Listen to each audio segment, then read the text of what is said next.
जंग की आहट, तेल में उबाल और शेयर बाजार में उथल-पुथल। मिडिल ईस्ट का बारूद अब आपकी जेब जलाने वाला है। हॉर्मूज में बढ़ते तनाव और अमेरिका ईरान के बीच छिड़ते विध्वंस ने कच्चे तेल की कीमतों को आसमान पर पहुंचा दिया है। एक तरफ 22 अप्रैल की डेडलाइन और दूसरी तरफ कच्चे तेल में लगी आग। क्या ये महाजंग पूरी दुनिया की अर्थव्यवस्था को स्वाहा कर देगी? नमस्कार, मैं प्रिया श्रीवास्तव और आप देख रहे हैं न्यूज़ 18।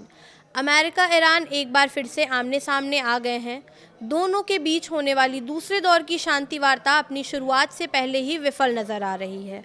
हॉर्मूज स्ट्रेट को लेकर अभी तक कोई सहमति नहीं बन पाई है और अमेरिका जहां अपनी नाकेबंदी को पार करने की कोशिश कर रहे ईरानी जहाज़ों को कब्जे में ले रहा है, तो ईरान की ओर से अमेरिकी नेवी पर ड्रोन अटैक किए जाने की खबरें सामने आ रही हैं।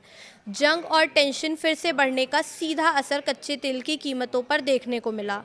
ब्रेंट क्रूड की कीमतें करीब 6% से ज़्यादा उछल गईं, तो WTI क्रूड में भी करीब 7% की तेज़ी आई है।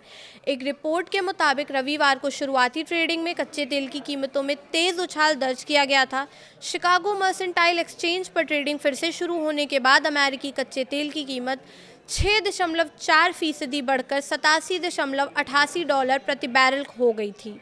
इंटरनेशनल स्टैंडर्ड ब्रेंट क्रूड की कीमत 6.5% बढ़कर 96.25 प्रति बैरल हो गई है। ऑयल मार्केट का ये रिएक्शन अमेरिका और ईरान के बीच शांति स्थापित होने के 2 दिन से ज़्यादा समय तक बढ़ती उम्मीदों के टूटने के बाद देखने को मिला है। हॉर्मूज स्ट्रेट को लेकर दोनों देशों की तनातनी में कमी नहीं दिखी, जिसका ग्लोबल टेंशन फिर से बढ़ाने में बड़ा रोल रहा। सोमवार को भी अंतर्राष्ट्रीय बाजार में कच्चे तेल की कीमतें बढ़त के साथ ट्रेड कर रही हैं। ब्रेंट क्रूड प्राइस करीब 6% की उछाल को कायम रखे हुए था। अगर बात करें शेयर बाजार की, तो सोमवार को शेयर मार्केट में कारोबार की शुरुआत गिरावट के साथ रेड जोन में हुई। BSE का सेंसेक्स अपने पिछले शुक्रवार के बंद 78,493 की तुलना में खुलने के साथ ही फिसलकर 78,203 के लेवल पर आ गया था। हालांकि कुछ देर बाद ही ये इंडेक्स रिकवरी मोड में आ गया और उछलकर 78,733 के लेवल पर कारोबार करने लगा। NSE निफ्टी भी सेंसेक्स की तरह ही चलता हुआ नजर आया।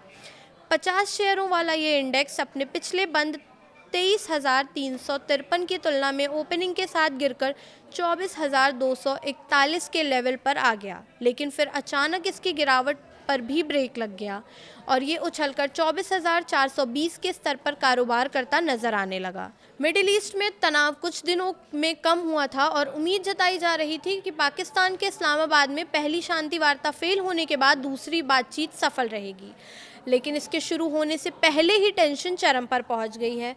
दरअसल जब राष्ट्रपति डोनाल्ड ट्रंप ने कहा कि अमेरिकी नौसेना द्वारा ईरानी बंदरगाहों की नाकाबंदी जारी रहेगी, तो इसके बाद ईरान ने अपना फैसला पलटते हुए कहा कि शनिवार को कई जहाज़ों पर गोलीबारी की गई थी। इसके अगले दिन ट्रंप ने कहा कि अमेरिका ने एक ईरानी झंडे वाले कमर्शियल जहाज़ पर हमला किया है और उससे जब्त कर लिया है, क्योंकि वो अमेरिकी नाकाबंदी को पार कर रहा था। इसके बाद ईरान की संयुक्त सैन्य कमान ने जवाबी कार्रवाई की बात कही है। US इजराइल वर्सेस ईरान युद्ध कुछ दिन की शांति के बाद अब फिर से बढ़ने लगा है और ये 8वें हफ्ते में एंट्री कर चुका है। इस युद्ध ने दशकों के सबसे बड़े ग्लोबल एनर्जी क्राइसिस में एक को जन्म दिया है। इसका असर दुनिया भर के देशों पर देखने को मिला है, खास तौर पर एशिया और यूरोप के वो देश जो खाड़ी देशों से अपने तेल का एक बड़ा हिस्सा आयात करते हैं। उन्हें सप्लाई में रुकावट और प्रोडक्शन में कटौती से सबसे अधिक परेशानी उठानी पड़ रही है। फिलहाल इस वीडियो में इतना ही। ऐसे ही और वीडियोस के लिए देखते रहिए न्यूज़ 18।